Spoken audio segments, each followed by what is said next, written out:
नमस्कार सबैजनालाई। आज पुसे 15 को अब हामी नेपालीको विशेष चाड मानिन्छ। हामीले पनि मनायौँ। अघि नै दिउँसो लट्टे बनाएर खायौँ। लट्टे अनि दुध अचार मिलेर सबै फ्यामिली मिलेर खायौँ। अनि उहाँ मेरो स्वामी राजालाई नि खुवाएँ। घिउ हालेको लट्टे खाएर मोटा र पुकुल्ल भएर बस्नुभयो। सबैजनाले मनाउनु होला। आज फेरि पुष्य 15 को दिन एकादशीको दिन पर्यो। माछा मासु नचल्ने माछा मासु खानेहरूलाई आज एकादशी खान भएन। त्यसैले हामीले हल्का खाजा बनाएर खायौँ। सबैजनाले राम्रोसँग पुष्य 15 मनाउनु होला। हामी नेपालीको चाड। हस्त धन्यवाद। Thank you.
आज पुष 15 मा अनदीको लट्टे बनाउँदै हो हामीले। अनदीको लट्टे घिउ हालेर चलाइ छुट्टी पकाएको। यो चाहिँ मुलाको अचार, मुला काँक्रोको।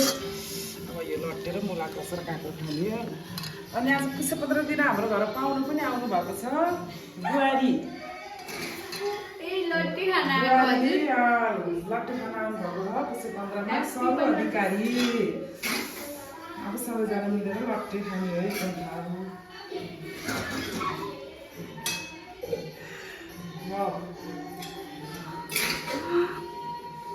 अब त पाक्यो।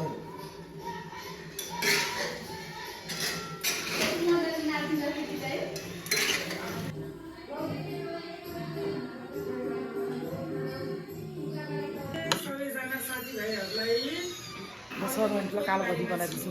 अहिले धान सान काटेर खन्काएर अहिले त्यो धान काटिसकेपछि अनि कोरी छरेर अहिले जताततै कोरी छरेका छौँ। जताततै कोरी यहाँ फुल फुलेको छ।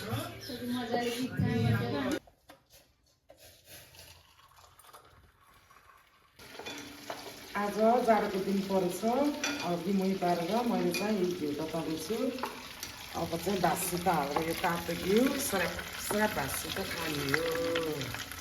अब कालो कालो हुँदै जान्छ। बिरामी डढेपछि यो घिउ तयार हुन्छ। मिठो स्वादिलो हुन्छ।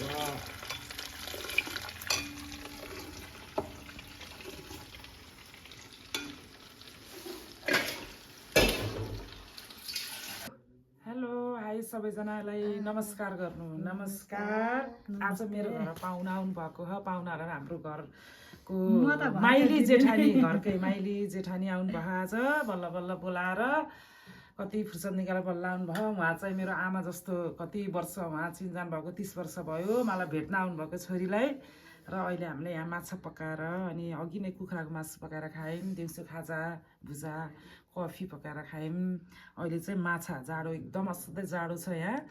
र अहिले माछाको झोल बनाएर हामी खान लाहौँ। अब भात माछाको झोल सराप खाने हो। उहाँ चाहिँ माइली जेठानी। ल नभन्नु छोरीलाई केही पनि मलाई खुसी लाग्यो देउरानीले म यहाँ आउन छोडेको नै कति वर्ष भइसकेको थियो उसैले धेरै माया दिने बोलाउने मलाई भेट्न जाने मलाई जतिखेर नि फोन गरिराख्ने गरेपछि मलाई पनि त माया चाहिन्छ मलाई पनि देउरानी जेठानी त प्यारो हुन्छ माया चाहिन्छ मैले त माया कसैसित मारेको पनि होइन अब सबैले त्यस्तै एक्लो बना जस्तो फिल हुन्थ्यो अहिले धेरै खुसी छु म मेरो देउरानीले धेरै माया दिएर मलाई नजिक बनाएर अहिले मैले धेरै माया पाछु र उहाँ यस्तो आज यस्तो मान्छे चिन्न पाएँ के मैले यस्तो मलाई पनि मेरो दिदी जस्तो लाग्यो देउरानीले गर्दा आज यति राम्रो चिनिजानु के अरे यो अङ्ग्रेजी नयाँ वर्ष मनाउने यो दिदी 15 दिन एकादशी पर्यो आज आइज कि आज आइज भनेर लिन गएर म आएको म त यति खुसी छु आज देउरानी धेरै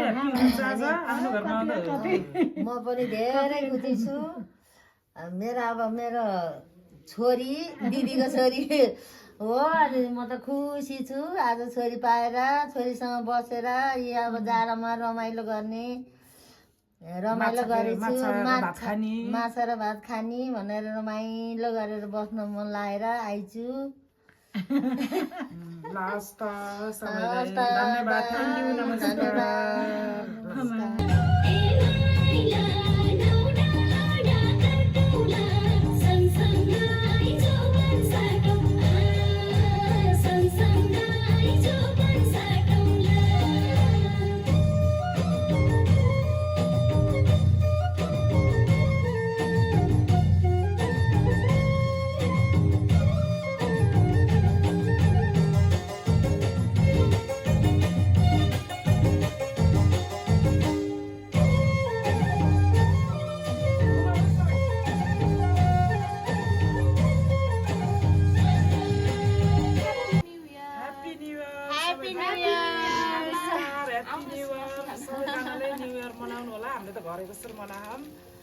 अनि सबै साथीहरु लेक साइड जानुभयो होला हामी चाहिँ हाम्रै घरमा बसेर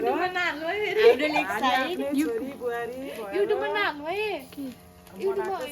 घरमै छतमा बसेर मासु पोलेर खाएर न्यू इयर मनाएकी छौँ सबैजना स्वस्थ रहनु होला व्यस्त रहनु होला happy new year happy new year मेरो खुट्टै दुख्यो मान्छे गयो लन्डा कति छु ह्यापी दसैँ मासु ल्याउँछ डढ्यो हो त्यो काल काल भएको ल्याउँछ डढेर के डढ्यो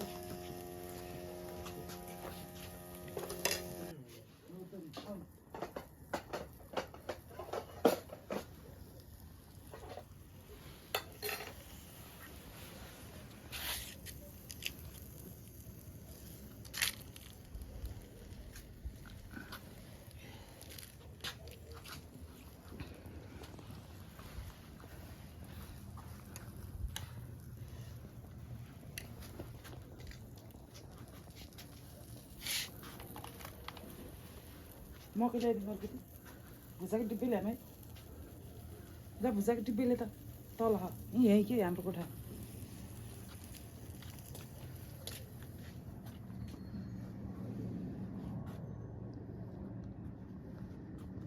पोल्टमा बसेर एउटा बस्ने कुरो छैन त नि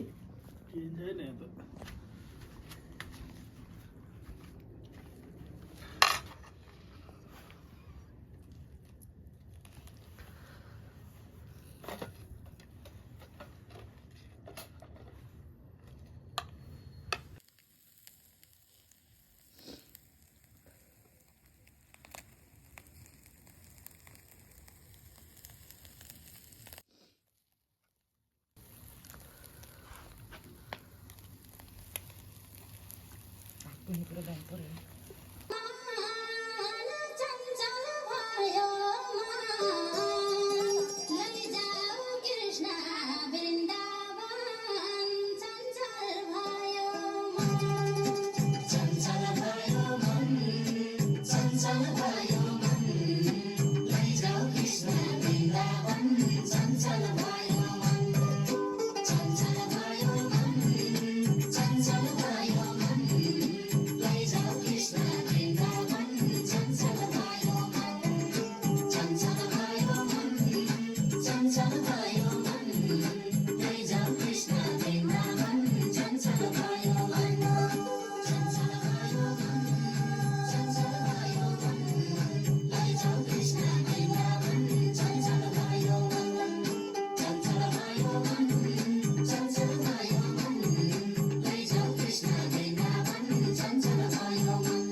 है